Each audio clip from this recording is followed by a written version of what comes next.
Real peanut butter.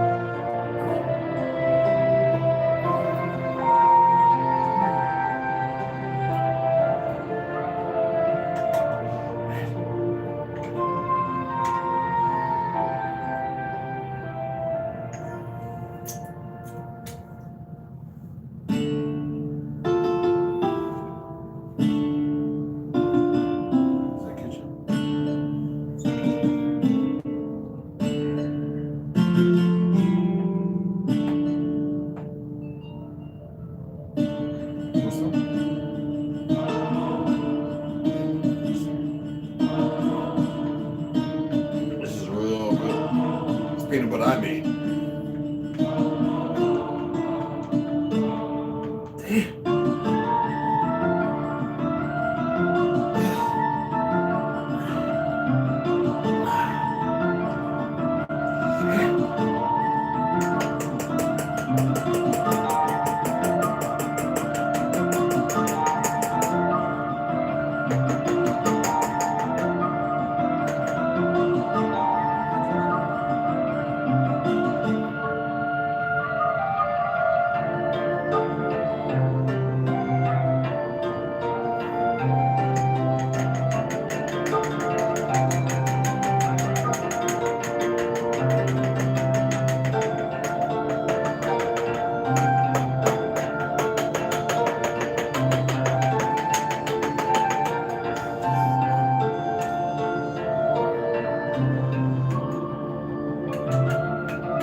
Everything everywhere.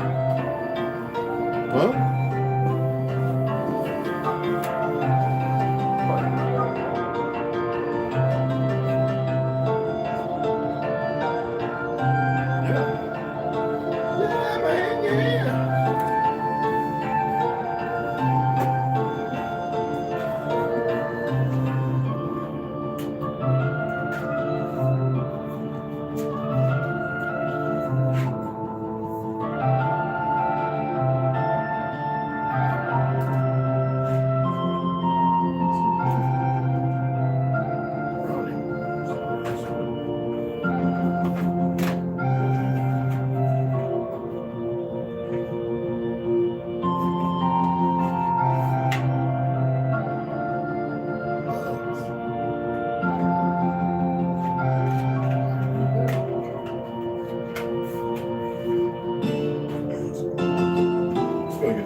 Sitting peanut butter.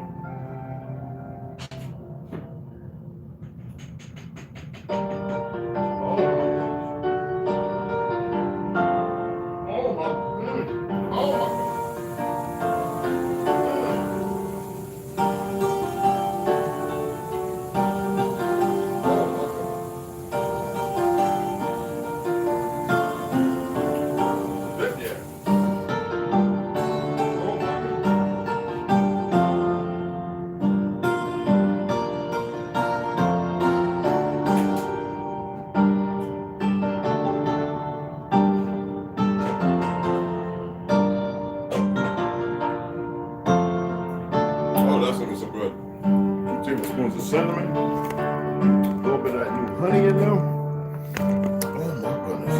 Oh, that is just so fucking good. I got you like 4 more boxes today. Smells like rotten tuna to me. Apologies for coming on a little late, guys. But there were other people who are doing lives. I think Empress, she's gonna be on for a while. So I said, let me just go ahead and get live because I want to read.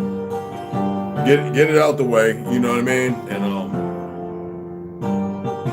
who's ever over there, they can watch this later or whatever. It's up to y'all.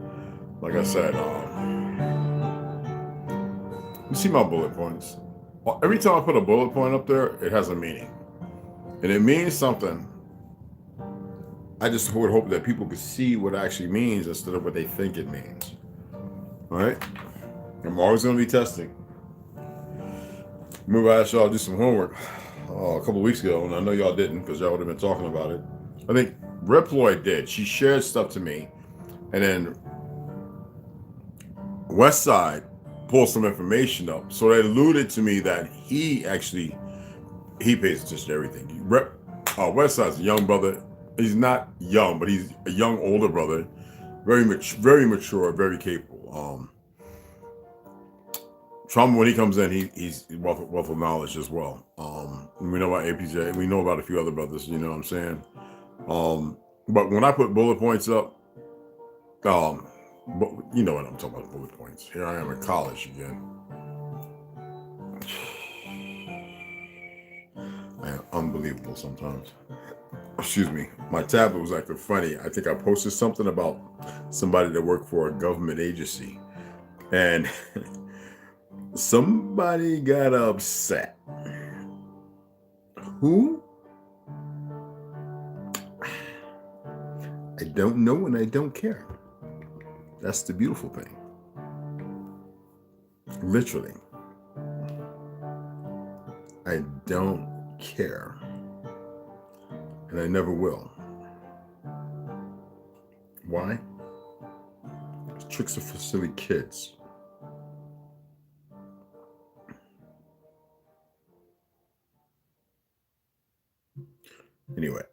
Anyway, let's go ahead.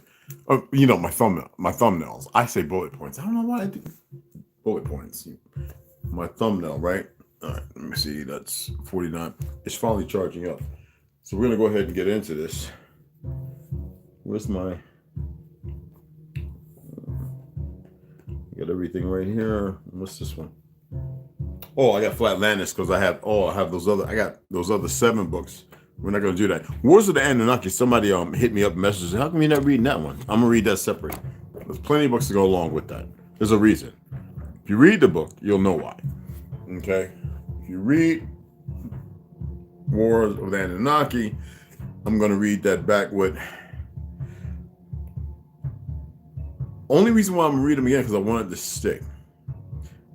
Because now that I'm reading Pale Horse, Wayne Cooper, right? This goes perfect with it, as well as 2 of these books right here. Okay? Excuse me, guys. I've got tons and tons of books. Now, out of all 3 of these 2 books go perfect. Now, we already know what the 3rd one alludes to, okay? As far as the lands of Mars, which talk about other lands. These 2, William Cooper, that book, and then this book by this ex-military, he's dead. He's with the source or wherever he's supposed to be. I'm gonna say the name of the book. When I go to read it, you'll see. He's another individual that talks about government cover-ups and entities. So surprised that the book is out there, so maybe it's been manipulated, but that's the reason why I'm reading all the books together, okay? So I think that it's beneficial that way. So let's go ahead and we're gonna go ahead and get into 2, 3, 4, 5. I'm missing what I put in. Oh, we are Arthur Kessler. I like to read that before the DNA of the Gods, but we read that. What I wanted to read, I don't want to read no more of that. So we're going to get right into the DNA of the Gods, the Anunnaki creation of Eve, and the alien battle for humanity by Chris H. Hardy, PhD. I was going to talk about a few things, but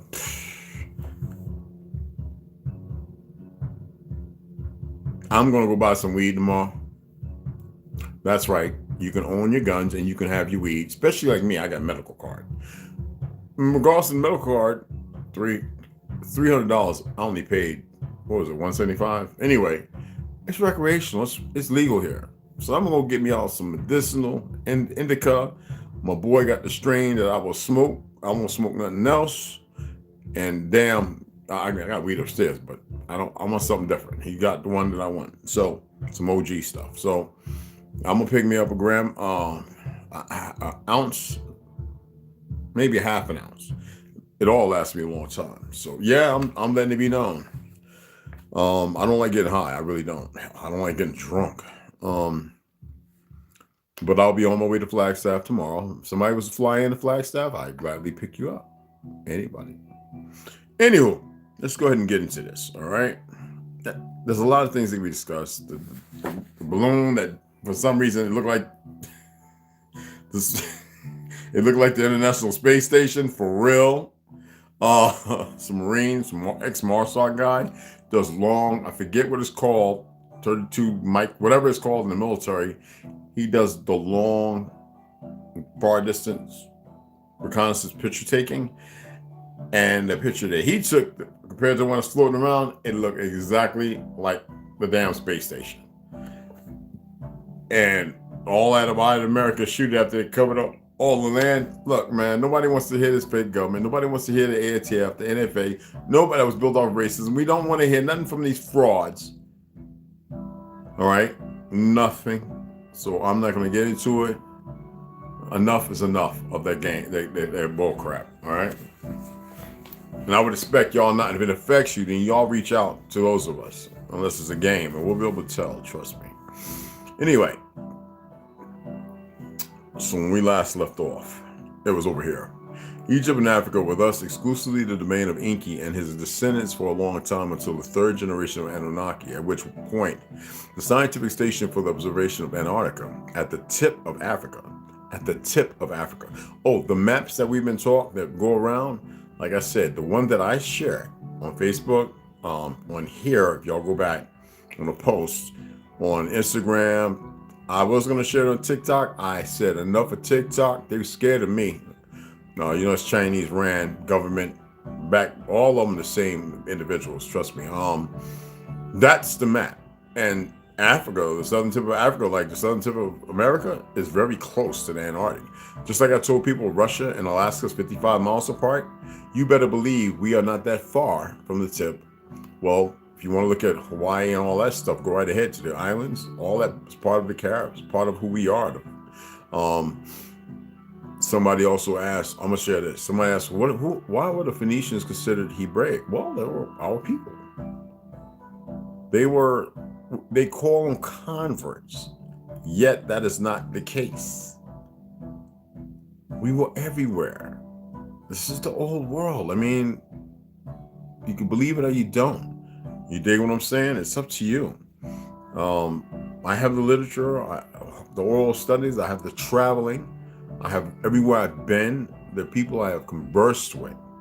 Well, I haven't even tapped onto that. You know what I'm saying? That's just beyond the scope of. And that's why I don't watch. I watch everybody's videos, but I don't.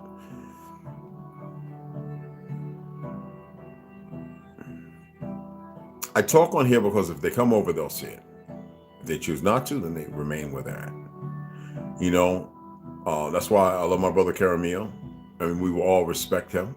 I don't give a damn where you live and how you feel. Whether it's California, LA, Chicago. I don't give a damn about all that morbid, stupid stuff. Okay? And a number of other individuals. My Spanish, Danny Ferrara. He's Spanish, Puerto Rican. He's my cousin who lived with me for a number of years in the Bronx. He's coming out this way. Y'all get to meet him. We kind of look alike, but he's more that Latin, you know what I'm saying, persuasion. Oh, everybody thinks here I'm Spanish, but it's not the case. And I talked to my Chinese cousin Pat. He's in Washington. He's a real astute kung fu cat. Me and him was doing it all our lives. Ing. So if you might remember Pat, Brian, and Chris, and all those guys, yes, my cousins. He's talking about swinging through here for a week. He might. If I am determining now to go buy some 2x4s, 4x6s, all that, and some piping, and build like a little home, like a stand-up home on the back of my truck. That's, I think the law is extended a foot beyond the door, the hatch. So that would give 8 feet of laying down room, and I can have a kitchen, a small bathroom, shower,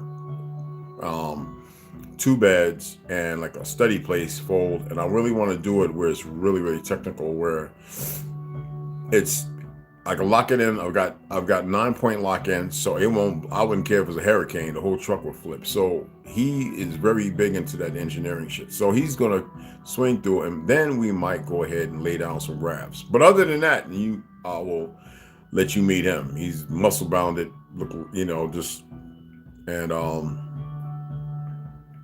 I see the world different, because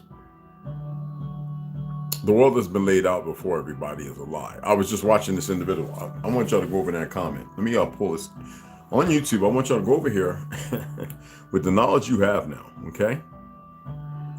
Please. Let me see if I can pull this guy up. I don't like saving certain things. All right, this individual is Useful Charts.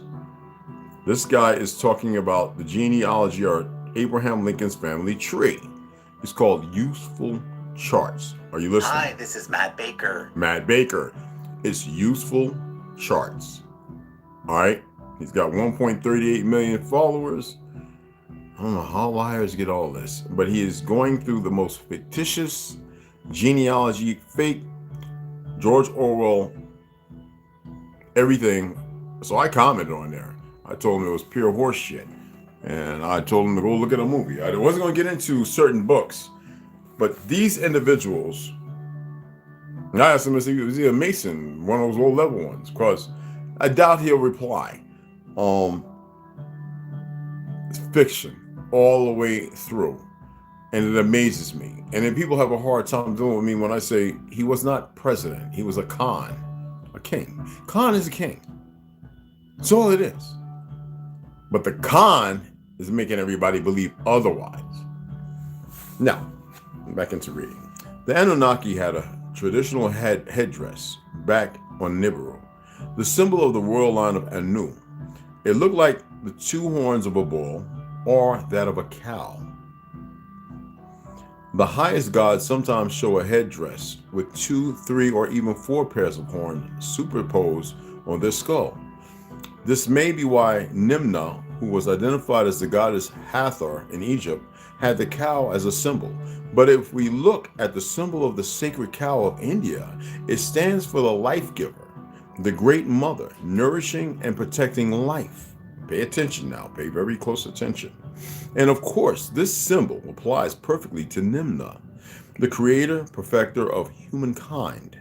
The one always to intercede in wars and bitter conflicts to remind the warmonger, the Anunnaki royals, that life and civilization had been a hard work to obtain, that had taken ages to build, and that they had already destroyed too much of it. Generally, her appeals could be made, and first of all, heard, only when destruction was already a sobering sight, speaking for itself and giving substance to her words. And I have the custodians here too. I was believing I might read that along, not with this. The Navigator Across the Ice Walls, and the girl from Born Over the Walls, and the Flatlanders, and those other books. I was believing that reading, because I read it last time with Flatlanders. I believe I will read it with that, and I believe it will tie in a lot more as people put together the puzzles. You think what I'm saying? Okay. The interesting point for us is to try to figure out if the Anunnaki were a human species born on another planet or world, and how much of their DNA we had at the time of the last genetic improvement.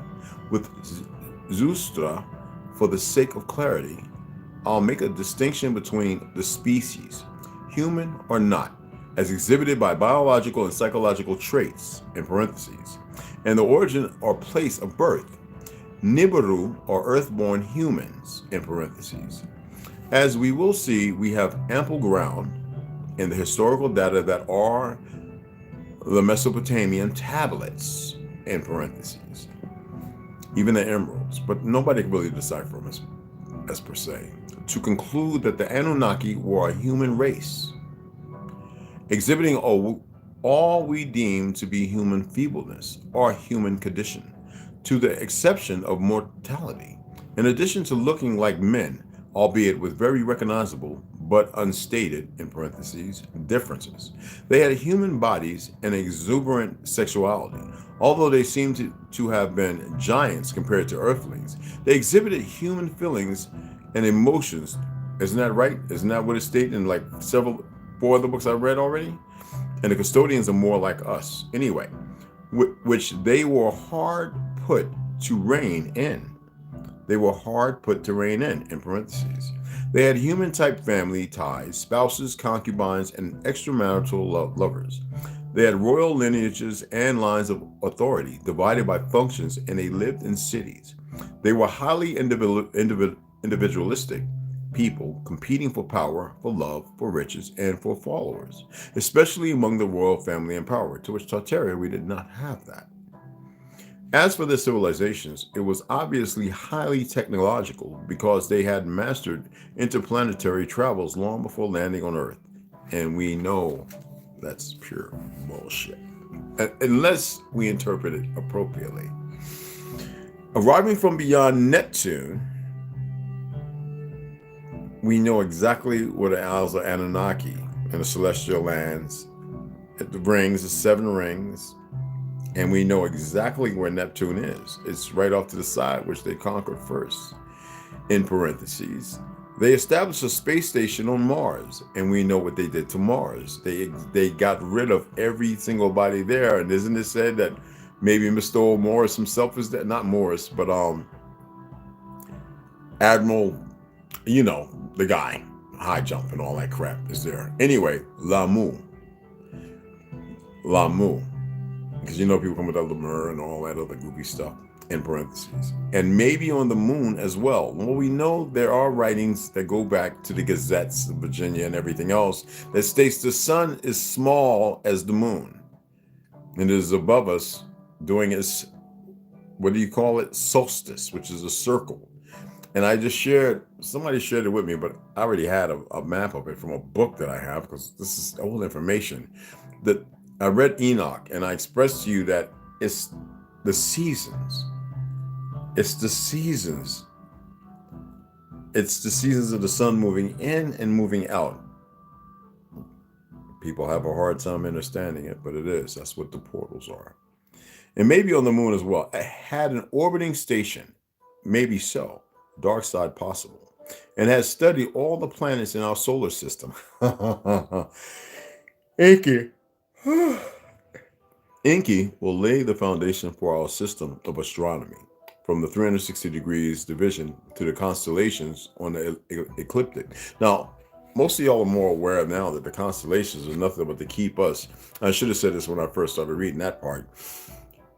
If I was to change anything or manifest something different in you, well, let's say you actually knew, compared to this being not about facts, more fiction or hypothetical, would I not want you to know, or would I want you to know what is out there or is not, so I can subjugate you to further testings to see if I can get you outside of where I want to go to conquer, if I cannot get there myself? All categories that we still use as is today. The Anunnaki had highly developed weaponry, nuclear power, and nukes, high-tech nanocomputers, and quasi-instant interplanetary communication, as well as near-instant travels. whether interplanetary or from one continent to another. They had sophisticated genetic engineering and cloning, medical beams, energy fields, and beams for supervising, telecommunications and space travel, guiding instruments, and they also had state-of-the-art astrophysical, geological, and climatic science. Wouldn't that mean that they could make something like an ice wall? With accurate forecasting capabilities for major planetary, I don't get that word. I know it says equilibrium, disequilibrium, there you go, and catastrophes. So that means to offset, whether it be tsunamis, earthquakes. So yes. And of course, their near immortality gave them an immense knowledge of things past. They can die, reinforced by their custom of keeping precise historical data, which was with certainty using computer-type storage, as is evidenced by micro high-tech machines called MEs that were used to control prominent technological and scientific facilities. Now, the ancient Nibirian civilization, if we want to understand what kind of people the Anunnaki were, if they showed human traits or a totally alien sight, nothing can better shed light on this question than to investigate their civilization and life on their original world, Nibiru. That ain't made the fuck up. Anyway, what kind of social organization did they have? What kind of science and religious beliefs? What was their psychological profile? From the tablets, namely the Hittite book called Kingship in Heaven. I'm going to have to look into that. We know only of the era preceding the first journey to Earth. But what happened then allows us to understand that the fight for power and control was omnipresent on Nibiru. Two dynasties were competing for the kingship, Alalus and Anus. The first king we know of is Anu's father, and Alalu challenged him to fight a duel, a customary way of changing the kingship. The victor becoming the new king. This duel is Nibirian-style wrestling with bare hands and naked participants, all below the belt blows being permitted, just as in the Greek wrestling of antiquity. Interestingly, a quite similar custom of overthrowing a king by ritual wrestling existed in the Frankish population of France, until the Frank king Clovis converted to Catholicism in the 5th century CE and became the first king of the Franks, thus starting the Merovingian head chopping off crap dynasty. From that point on, the kingship of France was bestowed by the Pope through the sacrament of coronation with the anointment of a sacred oil. Alalu wins the duel, but as a sign of appeasement, he takes Anu, the young son of the earlier king, as royal cupbearer. Adult and powerful, Anu in turn challenges Alalu in a duel and wins the kingship. Then, at a later date, he takes Alalu's young grandson, Kumabri, to be his cupbearer. Kingship in Heaven, Wars 84, recounts. For 9 counted periods, Alalu was king in heaven. In the 9th counted, makes you think about Allah, right? Period. Anu, gave battle to Alalush. Alalush was defeated. He fled before Anush. Down he descended to the dark-hued earth, and Anu took his seat upon the throne.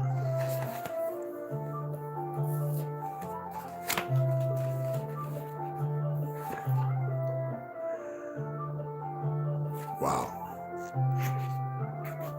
Okay. Whole lot in there. A lot in there. Well, let's go into the Book of Enoch.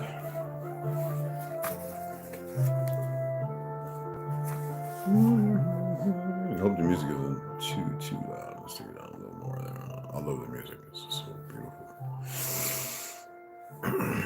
Last we left off. Nevertheless, they perished and became as though they had not been, and their spirits descended in a shoal in tribulation.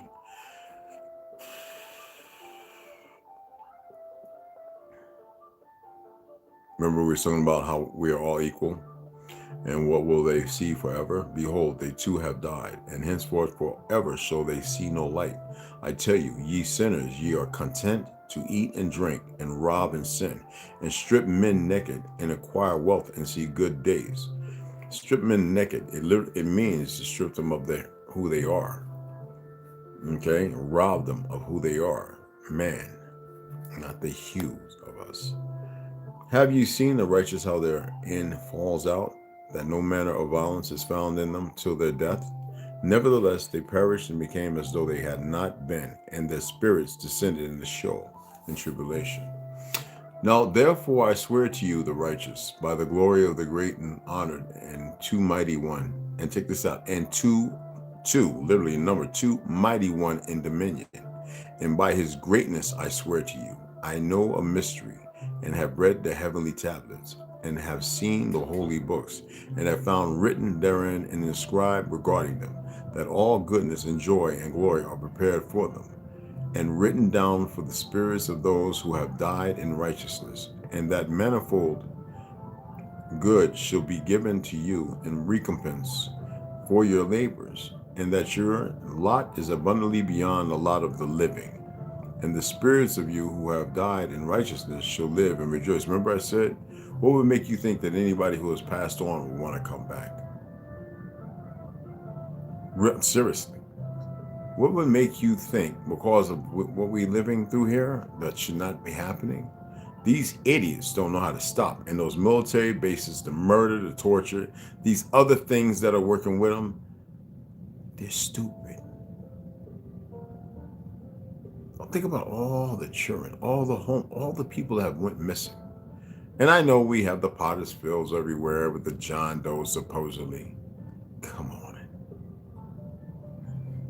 And their spirits shall not perish, nor their memorial from before the face of the Great One, until all the generations of the world. The world. This is our earth. The world is bigger. This is our earth, and our universe we're in it, now heaven, though it's stained. So the world is bigger than what we think. Wherefore no longer fear their contumely. Woe to you, ye sinners, when ye have died. If ye die in the wealth of your sins, and those who are likely, like you, say regarding you, blessed are the sinners, they have seen all their days, and how they have died in prosperity and in wealth, and have not seen tribulation or murder in their life, and they have died in honor, and judgment has not been executed on them during their life. Know ye that their souls will be made to descend into Sheol as well, for they are silent. They have set themselves upon their kindred, their brethren, their sister, the stupidest, and they shall be wretched in their great tribulation. Wretched. Whoa, man! It doesn't mean what y'all think. And into darkness and chains and a burning flame, where there is grievous judgment, shall your spirit enter. And when we hear that burning flame, we know what we call fire here. It's different. And the great judgment shall be for all the generations of the world. Woe to you, for ye shall have no peace. Say not in regard to the righteous and good who are in life. In our troubled days we have toiled, here we go, laboriously, and experienced every trouble, and met with much evil, and been consumed, and have become few, and our spirit small.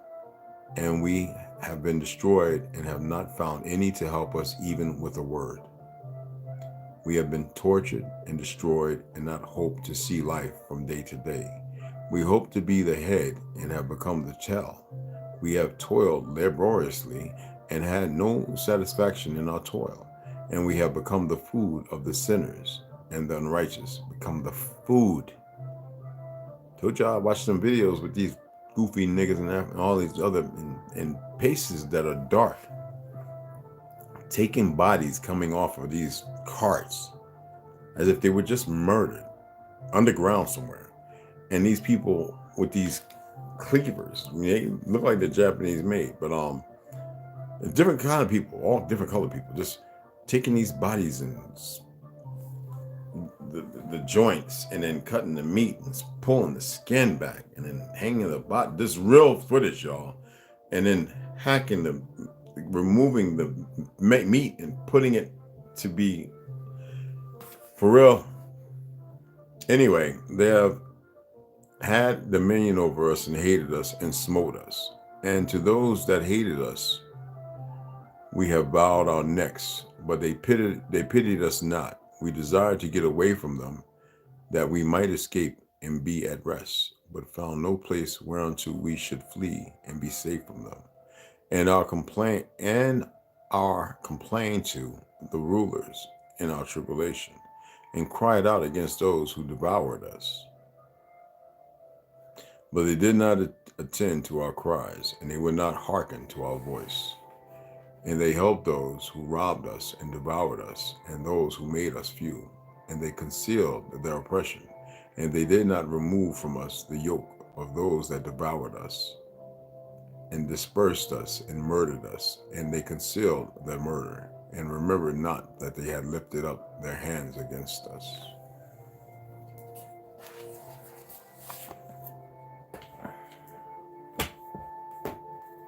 The Book of Giants, The Watchers, Nephilim, and the Book of Enoch by Joseph Lumpkin.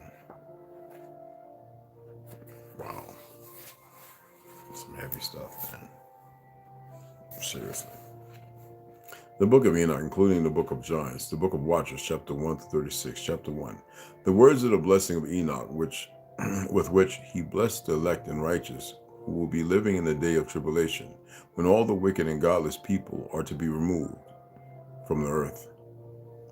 And he began his story saying, I am Enoch, a righteous man, whose eyes were opened by the Creator, and who saw the vision of the Holy One in heaven, which the angels showed me, and I heard everything from them. Now remember, and the woman that born on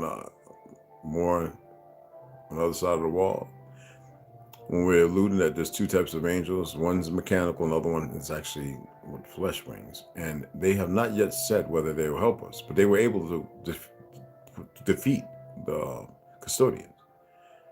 It's not said whether they wouldn't or would. It's just that they were tending to their own things at that time. But for a remote one which is to come, as I began my story concerning the ones we consider to be angels. So that's maybe where the idea comes from. Maybe it's a whole different meaning. As I began my story concerning the elect, I said, the Holy Great One will come out from his dwelling. And it said that they had visit here. So we'll read it again. And the eternal God will tread on the earth, even on Mount Sinai, and appear in the strength of his might from heaven. Okay. And all shall be very afraid. The watchers shall shake, and great fear and trembling shall seize them all the way to the ends of the earth. Yeah, they all big, high, and mighty right now, the money and all the wickedness they done. They don't know how to stop this. It's called bloodlust. It's stupid. And the high mountains shall be shaken, and the high hills shall be laid low, and shall melt like wax in the flame. And the earth shall be completely torn apart, and all that is on the earth shall be destroyed, and there shall be a judgment on all. Good stuff. Let me read this. And then it has, Revelation 21:7. He who overcomes will inherit all this, and I will be his God, and he will be my son. 8. But the cowardly, the unbelieving, the vile, the murderous, and the sexually immoral, those who practice magic arts, the idolaters, and all liars, their place will be in the fiery lake of burning sulfur. This is the second death. You know what's up with that. Yet, part I like is practice magic arts. What magic arts? Is it something that goes against order, or is it established in order? See, it's very quasi-9. I'm not here to tell you what to do. I am only pointing out something that maybe some of you might want to further look into. Shadow work does not mean evil. But with the righteous, he will make peace and will protect the elect, and mercy shall be on them. And they shall all belong to the Creator, and they shall prosper, and they shall be blessed, and the light of the Creator shall shine on them. We all belong to something. Why would they have to establish that? Do you see what I'm saying? So we must pay attention to wordplay, and maybe it'll lose to something else. But we know that they have changed so much to control. Religion has. As it states in Revelations 21:31. It states, I believe, the city does not need the sun or the moon to shine on it, for the glory of the Creator gives it light, and the Lamb is its lamp. The nations will walk by its light, and the kings of the earth will bring their splendor into it. On no day will its gates ever be shut, for there will be no night there. Remember I told you the president ain't shit? The president is like of a company. And what's the company? Washington, the Vatican, and that place over in England, that little small little partial land. Yet, how do you rule from that? This president means nothing to this land. But people have been dumbed down and miseducated, re-educated, fool-educated, and they accept because you see the bickering and the bantering. Trump, my hero. Oh, he ain't nobody either. He pushed for the backs, right? I'm just saying. And behold, he comes with 10,000 of his holy ones to execute judgment on all and to destroy all the ungodly and the wicked, and to convict all flesh of all the works of their ungodliness, which they have ungodly committed, and of all the hard things which ungodly sinners have spoken against him. I always say, be mindful and be careful. I know that there's a ploy. I don't know. You better believe something created all this. There's a video where I talk about this. You go back and watch it. I'm not here to tell you because the worship gene will take over and have us all running around like they're retarded. It's a play. It's a placate. Our people were the only people that believed in one creation, the story of creation. We were the only ones on all of Earth after the fall of Tartary. And we held on to that. We ain't known most two spirits and all this other foolishness. It's all foreign. Has nothing to do with the truth. So be wise when you speak. We have people sitting there going, oh, you little fairy god in the sky. That's not how it works. We are exactly of our creation. Yet we don't walk with the apologies. We don't walk with our light on the outside as we should. We walk with our darkness on the outside. And our light being smothered by our darkness. So how can we know? So I cannot be dismissive of it. But I know that what they have pushed has to matriculate a repulsive return in action and thought. So we must be careful how they played. They played their hand well. Imagine the fact that maybe the word God exists. Now, I've looked it up as best I could. So right now, I will not have to run with it. There's no need to. I know that we are the gods. And that's a fact. Our source is forever living. So why would we be inside of a body that cannot respond and do the same as our source, as our soul, our spirit, our energy, our light? Make it make sense. Then you have the thing like that Rockefeller thing with that fake Rockefeller name and his little cohorts and all ambassadors at the G8 summits and all of those little secret meetings on how they further everything around us has been poisoned. Now they're radiation poisoning you. Everything is about radiation, harming you, everything. You see what I'm saying? Jude 1:14, and Enoch also, the seventh from Adam, prophesied of these sayings.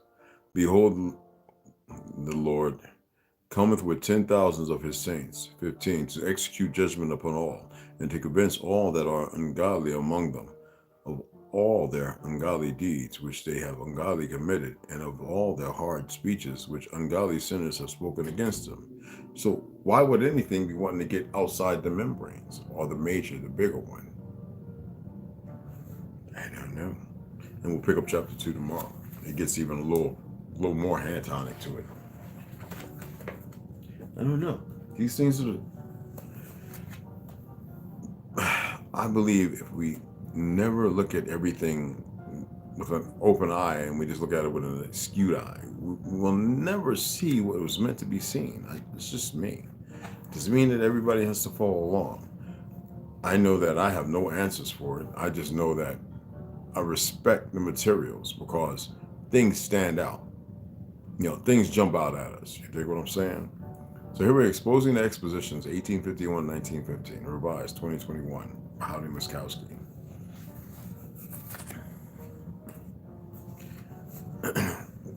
Over here we have Forest Park in southern St. Louis has been created in 1876. That ceremonial date again, in parentheses. Yeah. By 1890, 3 million people per year were visiting the park thanks to newly built subway lines that ran there. They knew this this spot that was chosen for the exposition, according to the site at the fair, because the park was at a central point between the north and south of town, in place as well as good water pressure. Furthermore, stately, private streets such as Westmoreland Place and Portland Place were located near the park. Many of the giant homes of the period are still there.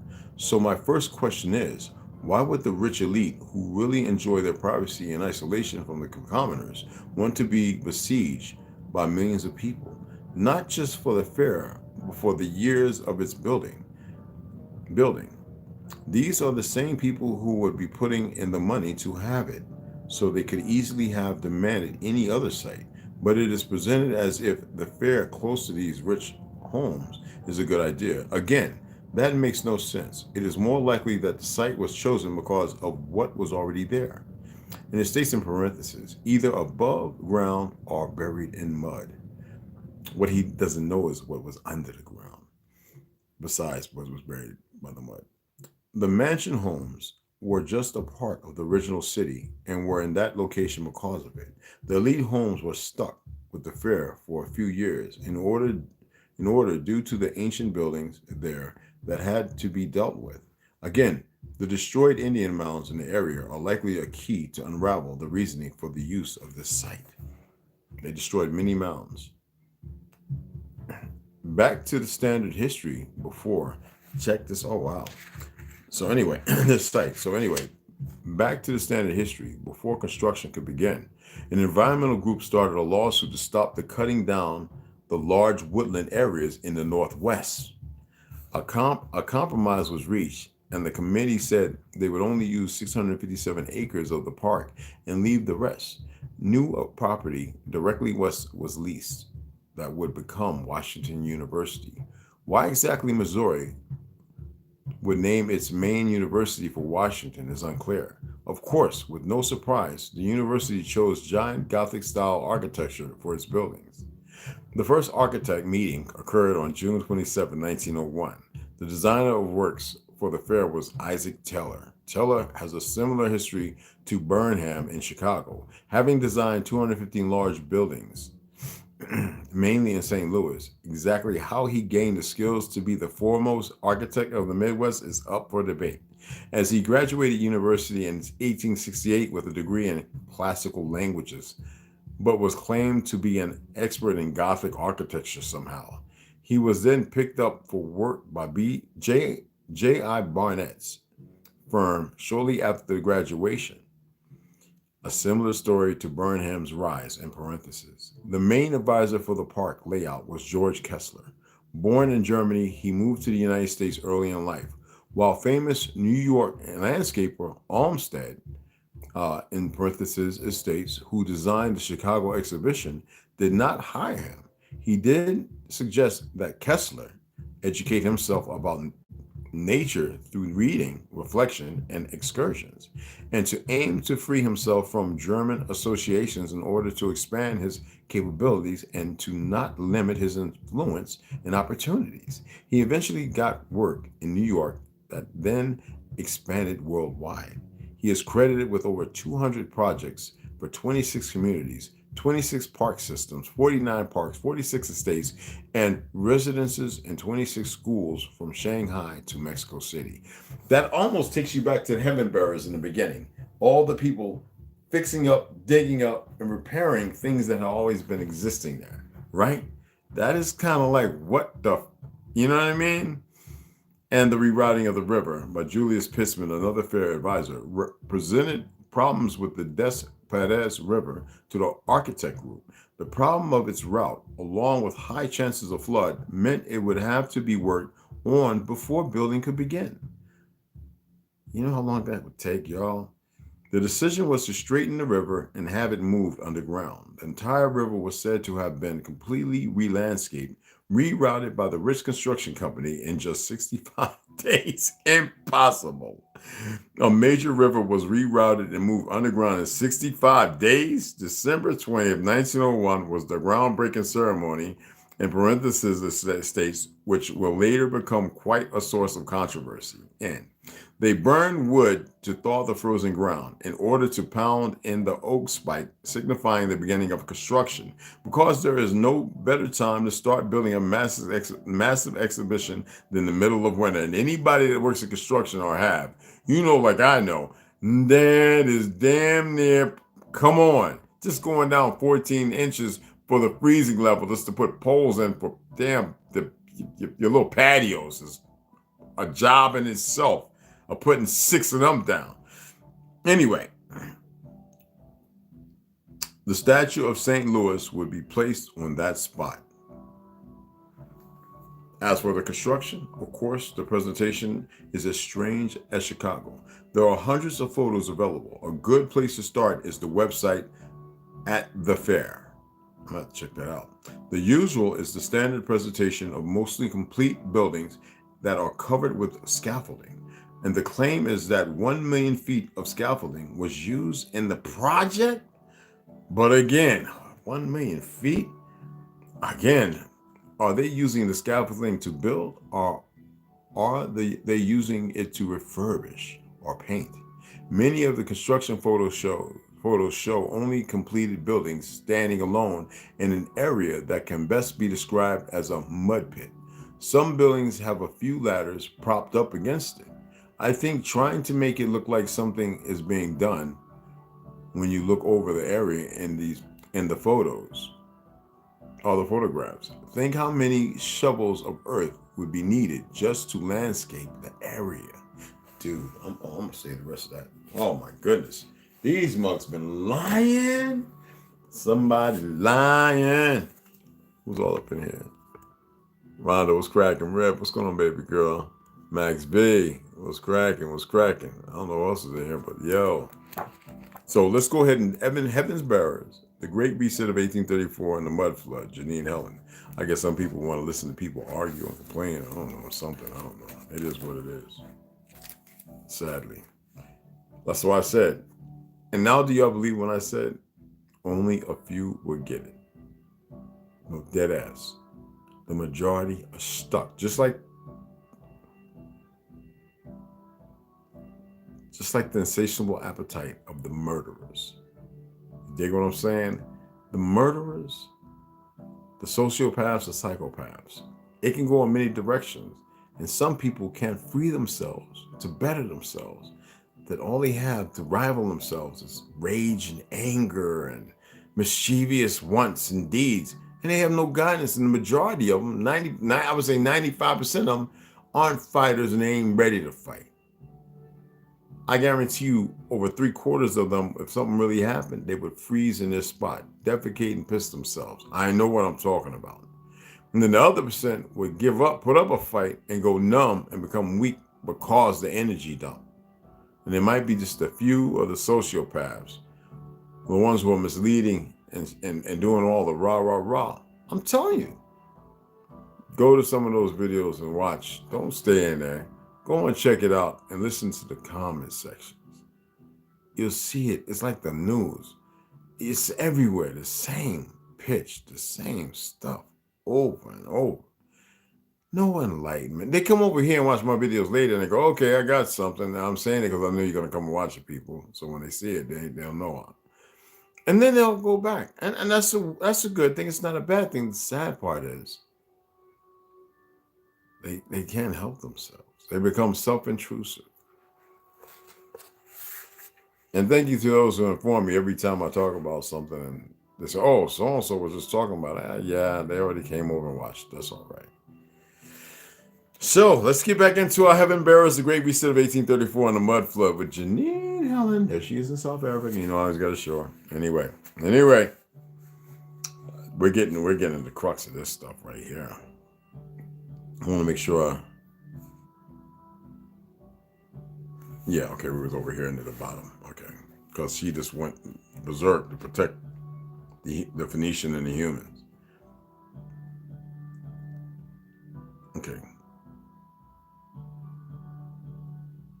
Okay, here we go. Okay. All right, thank you, Cashiel. Now, I'm going to pick up where we left off. Thank you, Cashiel. Now, I really need to have a word in private, if you don't mind. And some food for my husband and Henry would be much appreciated. She smiles and places her hand softly onto his arm, much to his delight. Excuse me.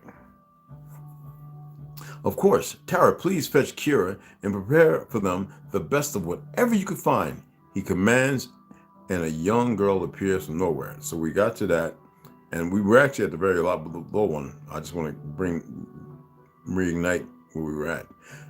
Then we skip down to, you bring these people, you bring us all hope. It hasn't been easy, and well, if I am completely honest, I wasn't completely sure that you even existed. But now that you do, you shock me even more with your ways. He says that last sentence with such emphasis that it overpowers the rest of his thoughts in that moment. He looks uncomfortable, but decides to go ahead and ask her what is on his mind. He looks uncomfortable, but decides to go ahead and ask her what is on her mind. I don't know why he said him. How can you love that creature? He asks, and he can't help but cringe at the very thought of her letting him touch her. Your rightful place is with a Tartarian man. You know this, Daphne. What you are doing, what you choose to do, is against our entire way of life. We are proud of our race. She knows what he is trying to say. She was supposed to be his. That is what destiny wanted. But Mother Nature changed the order of things when she broke the covenant and let the heaven bearers take over Earth. As you should be, Cassiel. She goes silent and cold, and her eyes lose that sparkle. I hated him for some time, and then one day I didn't. I didn't make the conscious decision at the time to marry him. I did as I was told, and quite frankly, I didn't know any better. The wind picks up, and then immediately dies down again, and her eyes turn bright blue. You know, they can feel emotions just like us. She replies nonchalantly, and then begins to smile. They are not all that different from us, you know. I mean, technically, they are half us. We have no right to hate them. Her reply makes perfect sense, and Cassiel looks at her, surprised, and doesn't believe what she is telling him. He is my destiny, and no one will change that. With time, you and your people will come to terms with that somehow. She gives him a small smile, but her statement is a warning to him. They continue to walk in silence until she stops abruptly and pulls him to the side. Here we go. Dust. I have been having these dreams, vivid dreams. It was like I was there when the heaven bearers took over Earth. I saw what they did, how they slaughtered our people. Worse, I could literally feel the pain and suffering. Fear was everywhere. It was unbearable. He listens carefully, but brushes off what she says as a mere nightmare and carries on walking. Bonnie remains where she is, and he eventually realizes this and stops, still facing forward. Bonnie, you are a child, barely a year old. You couldn't possibly remember. Except I do, she interrupts him. I remember my mom picking flowers with my sister. Cassidy and I remember my father. I remember the mud flood. I remember them. He pricks up his ears at the sound of the word mud flood and interrupts her immediately. What do you know about the mud flood? He barks, and she can see the mere mention of it makes him angry. He is suddenly filled with hate and and she flinches slightly. I know that I caused it somehow. She snaps back at him and shows him he can't intimidate her. I don't know how, but they were going after my mother, and she was screaming, and I tried to help, and then I did something, and I saw how the sand partials started to lift off the ground in slow motion, and it started to rain, and it didn't stop raining. Cassiel turns around to face her, and he is trying to process what she is telling him. It can't be, he tells himself, but he knows she is powerful, and he can't automatically dismiss what she is claiming, not after experiencing what she did earlier. Who have you told about this? He asks and postures himself. If like this is classified information. She shrugs. Malcolm knows, of course, but I haven't shouted it from the rooftops for the earth to hear. I think Azrael knows. That is why he is after me now. He was under the impression I was dead. I don't know why he thought this. What? His eyes glimmered with shock, and he grabs her by the shoulders. Bonnie, you do know who Azrael is, don't you? His posture changes suddenly, and he takes her in his arms. Yes, of course. Why? She is pushing him away from her, but he locks eyes with her, hoping this is his way in, his way to get her to finally want him. That thing, Malcolm, he is Azrael's son. Did you know that? He is suddenly angry and happy at the same time, and his demeanor makes her angry. Tell me, how do you think your husband would feel if we killed his creator, his father? He asks excitedly, and he wants to kiss her. She starts to laugh sarcastically at how pathetic he is behaving. I guess we'll have to ask him, but I am sure King Finn would very much like his body back. She responds, and he lets go of her immediately. Her response surprises her. Her response surprises him, just as it does him, and she is amazed by what she suddenly knows. What did you just say? Cassiel is angry. You ought to be careful how you talk about the king. Relax, Cassiel. He is my uncle, in case you forgot. I can feel him. He's still there. Not all of the hosts give up and die. King Finn is still fighting to get rid of Azrael, which will be to our advantage soon. She replies and is distracted by movement. There is a woman staring at them just above the hill. She is trying to eavesdrop, and Bonnie looks over at her. Who is that woman over there? That is your sister. Now go say hello. He orders her with a smile and walks back towards the settlement with his hands in his pockets and his head bowed down. Bonnie told him a lot that he didn't want to hear, and it will take some time for him to process all of this new information and truly understand what it is that he is supposed to do. He bears a great burden. He is the leader of almost 100,000 people, all of whom look to him for guidance, their safety and survival. Bonnie watches him walk away from her, and for a brief moment, she wonders what life would have been like had destiny prevailed. She thinks about the vision Azrael showed her of Tartaria and her wedding day, the day she was supposed to marry Cassiel. She knows he would have been good to her, but she can't bear the thought of not having Malcolm in her life. She squints her eyes and searches for Malcolm down the hill in the settlement. She wants to know what he is doing. Her eyes scan the settlement quickly, pacing through all the people in the makeshift homes, scattered all over the place. The people are hungry and tired. There are holes in their clothing. They are dirty and poor, wretched souls. They are refugees with nowhere to go, and it makes her blood boil with anger. She can hear babies crying, and she thinks about Emil and Amelia and starts to look for them frantically. She hears happy laughter and that voice, and she follows it. Malcolm and Henry are seated at a small wooden table, eating some deer stew, and are deep in conversation. She doesn't bother listening to what they are talking about.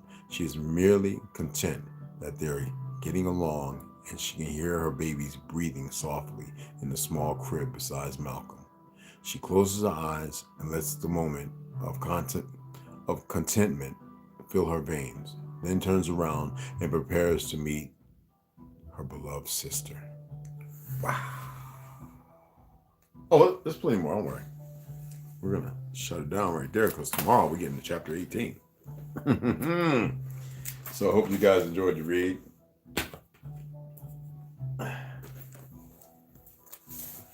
That was really good. Man, that was good. Y'all know me. I love reading. And thanks for the donations, everybody. I appreciate you guys. It's still there. I don't, like I said, I just ordered some books with my money. I'm still going to match whatever comes in. Like I said, you get these big books. Like I said, I put some books in there. I know it's going to be a little ways off before getting because some of them, I think it's like total on some of them like $400. And I'm not in no rush. I'll get them sooner enough. But I always do, because I always want to make sure you guys know, because we got a lot of hustlers out there. It's still there. And as you can see, those who donated, all right, it's always there. And you can even see when I transfer the money to that, account that I use to spend from that account, which I have 3 bank cards. So it's good. So I appreciate you guys. We're going to keep at it. I am hungry. We're at 1 hour and 13 minutes. I could talk forever. Y'all know me. But I'm hungry. And of course, I am a little tired. You know what I mean? So I stopped at the gun range today. I was going to go live and let y'all meet some of the people there. And I said, no, not today. Yo, Max B, what's happening, brother? How's it going, beloved? And yeah, man, I just ordered a book today. Oh, there's one called White Pill. It's about Russia, but it's a hell of a damn book. It's more insight into the world, people. I know the history here, and people are catching on. And I know a lot of things they never will know until I say something about it. They will never know. I give a little tea here and there. I don't care what you read and what you study. There's things you'll never know until I say so.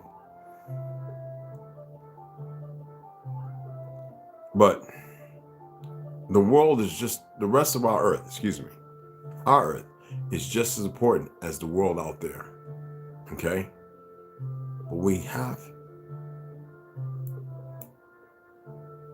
there's a lot of work, man.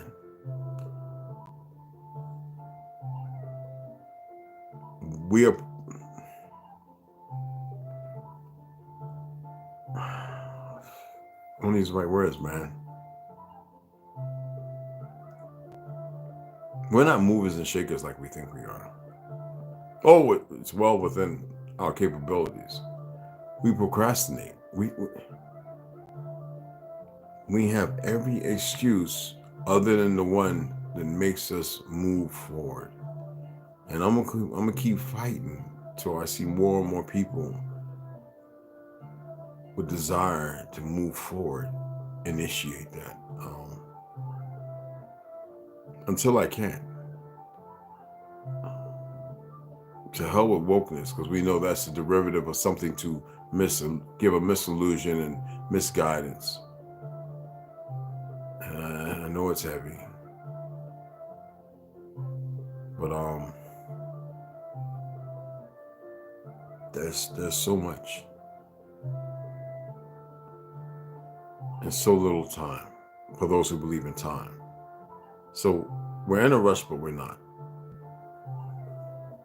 Because I know how I know how I could. Regardless of that, I don't know all your roles. And you better pick them.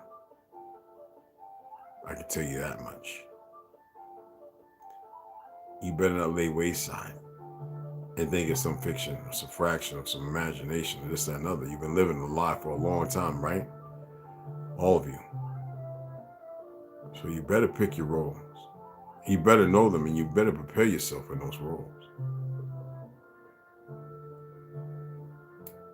They were there at birth, but we were not given them. So do you see the importance of what I'm saying? So while everybody's off watching, I'm gonna read some comments. Watch this, just real quick. And this is not to batter. This is to show you. This is to to show you.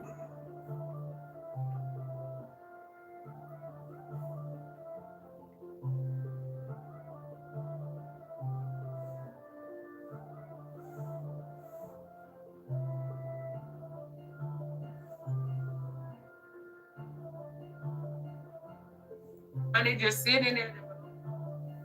Just comments.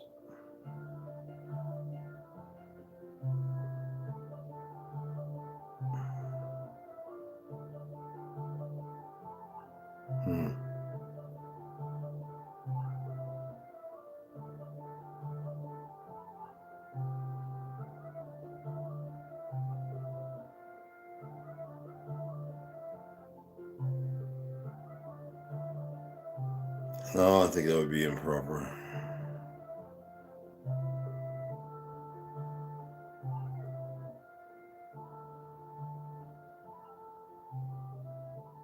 Wow. No, you know what? I'm not gonna do that because I like the sister. She's becoming very informative as long as she stays calm. But some of the comments of some certain individuals, I love them all, but they're stuck. I've seen it over and over. No matter the information shared, there's so much out there. And then there's a few others who I've watched, and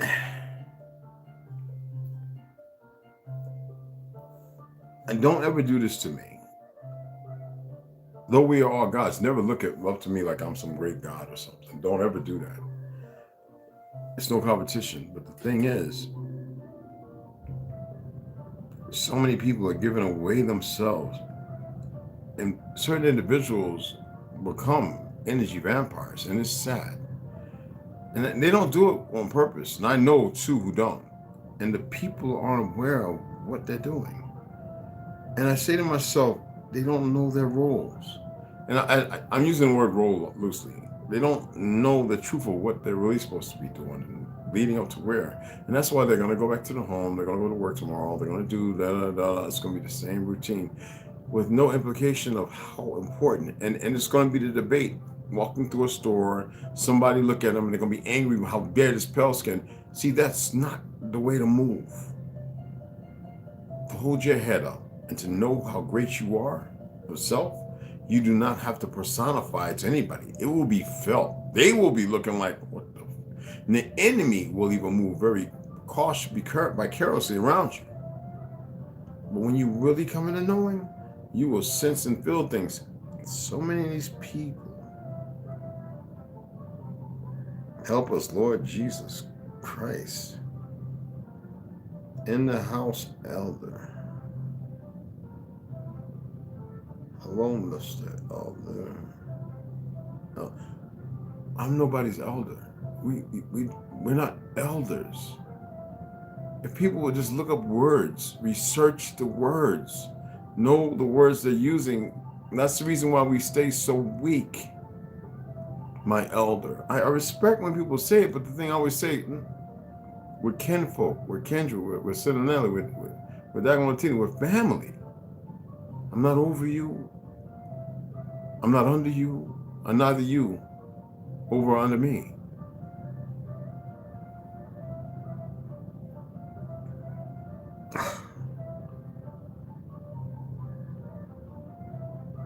People brag about being graduates of criminal justice. See,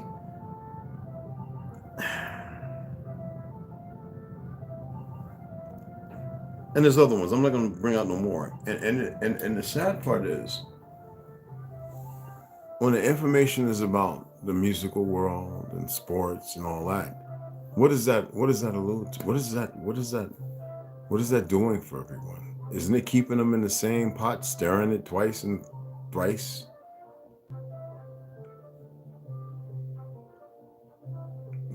They'll wake up. I know it. In time.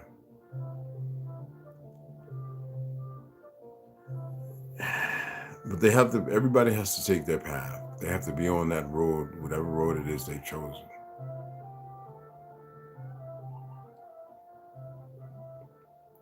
But damn if they ain't on a wide one. Remember I always said in the beginning, be on the narrow. You fill in the pothole. You move the obstacle. You get that shrub out the way, right? And you fix the road as you go. It's not for nobody else to do it. Because see, behind that hard work, you become what? Not just stronger mentally and spiritually, physically, you become a force to be reckoned with. All right. So anyway, I hope y'all share this. I hope the notifications are coming through. Usually it's there before I go live. They're supposed to be up, but share it, talk about it with people. Look at some of the bullet points in the readings and see what you can find. All right. I'm gonna go eat. I'm starving. I'm about to mess me up a honey, peanut butter, banana, cinnamon, nigga toe, toasted sourdough, flaxseed sandwich. Oh, this thing is going to be immense. We're talking about a big sourdough, so it's going to two big nails with I'm about to work it out, y'all. So, my beloved sisters, where's Mama Red? Has she been around? Is she okay? Anybody seen her? Well, anyway, if y'all get in contact, maybe tell her that notification might have been turned off. YouTube does it. And a few others. And some of them are in some other meetings, some lives and stuff. But again, I love you guys, sisters and my brothers. You already know where I'm at. A lot of people really don't know that this is like an embrace. This is love. This is all this is. This is an old signal about us. From afar, you would know. The enemy wouldn't do that. You see what I'm saying? There's things, I'm not showing you plenty of things, but I'm showing you enough. You dig what I'm saying? But yeah, you can tell I was doing some exercises, right? I was sweating up. I'm starving. So I'm going to see you guys tomorrow at the AM. Pale Horse. Well, be around about 12 or something like that. 10 or 12. I know some people be working. We'll get into the next part of William Cooper. Okay. I believe Silent Weapons, Silent Wars. Okay. Very, very awesome book. All right.